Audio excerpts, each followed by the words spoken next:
Hello everyone, welcome back to my channel. Today let's go over a medium level question that I just solved on my own. So I'm super happy about this and I'm very glad that I was able to come up with my own solution to this question without any assistance. So let's go over it and let me show you how I did it. This one is 3393 count paths with a given XOR value. So basically you're given this grid and you want to start from the top right and go to the bottom left and count the number of paths where from here to here the total XOR is equal to k. Okay, so first approach was just brute force recursion. So I basically set up a value to highlight exactly the XOR value at this point in time until we reach the bottom left, and then do our boundary checks.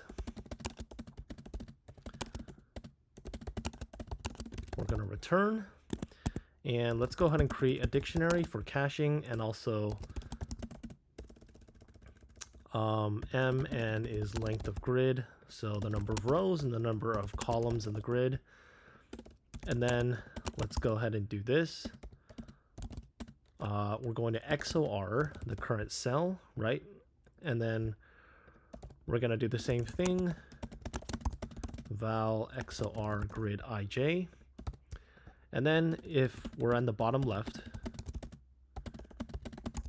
if the current cell XOR value is equal to k, then we can just increment self.answer and then return self.answer at the end. Okay, so this works, but this is not optimized, and the way I optimized it was just to memoize the recursive calls so we don't repeat work, because we're going to tally up how many downs and how many writes we get that are valid. Okay, so if it's not valid, then return 0. If it is, we return 1.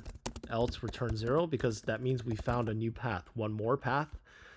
And then at the end, we're just going to return down plus right, and down and right is going to be like this. And then there's this nice annotation called @cache. And the reason it doesn't work is because we need to actually store ij is equal to down plus right.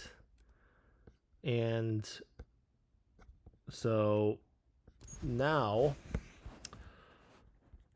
we don't need to do this. We can just return this,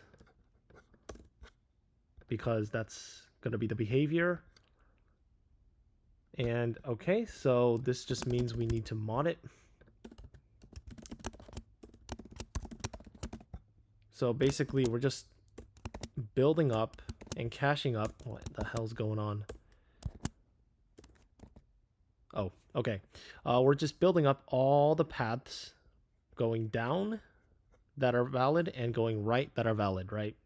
So let's run this and submit it.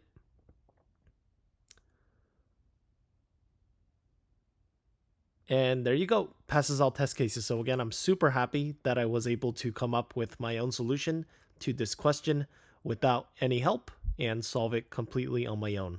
So that's it for this video. Thank you for watching and stay tuned for more.